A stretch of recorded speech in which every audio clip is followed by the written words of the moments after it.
Hey, my name is Veronica and today I'm going to be doing the I Love Spring tag. I was tagged by my friend Laura and you should go check her out because she's British and you know how us Americans feel about British accents. You know you could listen to her talk all day, so just go and check out her channel. She's really cool and thank you very much for tagging me. One thing you may notice is that there's a bit of a change of scenery behind me. That's because for my birthday, which was 2 weeks ago or a week and a half ago, I got a second bookshelf because my other bookshelf was totally full. So now I have 2 bookshelves that are kind of already filling up again. But anyway, just thought I'd point that out. If you want a bookshelf tour soon-ish, comment below and I'll maybe work on putting one of those up. But besides that, I'll go ahead and start the tag. Okay, number 1 asks, how is spring where you live? Spring where I live is awful. I live in the southern United States where it's pretty much warm all the time. I mean, it gets a little chilly in the winter, but not too bad.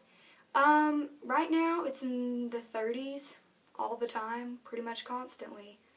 The 30s pretty much leave us in early January most of the time, and now it's mid-March and it's still 30. So it's a little disappointing and extremely cold for our spring.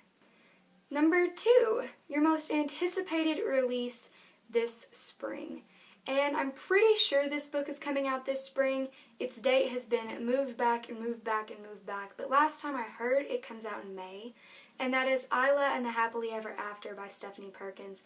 This is the 3rd book in the Anna and the French Kiss series. I have not read Lola and the Boy Next Door, but I plan to soon. And then, hopefully in May, if it does come out in May, I will get Isla. And then the series will be complete. Number 3 asks me to find a book that makes me think of spring. And the book I picked is A Kiss in Time by Alex Flynn because it has this flower on it and flowers start blooming again in spring. So that's about as springy as it gets. Number 4, where are you going to read this spring? I thought this was kind of a silly question because I'm a full-time high school student, so really I'm going to read at home and I'm going to read at school. That's really about it. Number 5, find a cover with the sun on it. I looked through all of my books and nowhere could I find a picture of a sun, like an actual sun, but I do have The Lucky One by Nicholas Sparks and there's very obvious sunlight streaming through between their faces, so I figured that was the sun. That's sun. See? Number 6, what are your favorite spring reads? I'm going to go with what most people say on this question and go with contemporary. Right now, it's actually kind of bad how much of a fantasy slump I'm in. I pretty much can't read anything that's fantasy right now. It has to be contemporary or some science fiction, but mainly just contemporary stuff, and that's really all I've been able to get through. So, yeah. Number 7, find a book with many different colors on it. Now the book I picked doesn't have many different colors on it because that's the host and it's just like 3 colors, but its spine has quite a few different colors, like 1, 2, 3, 4 or 5 colors, so I think that counts. I think it counts.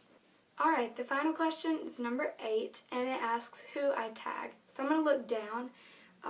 That's why I'm not looking at you. We're not making eye contact because I'm tagging people that are written on this paper. So I'm going to tag 4 people, and that is Camille Nicole, Lucy F, Brenda C, and I'm Not a Worm.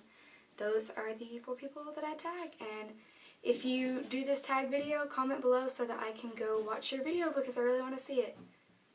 Thank you all for watching, and I'll see you in my next video, which will be a while because I'm going on spring break, and I'm going to go to the beach.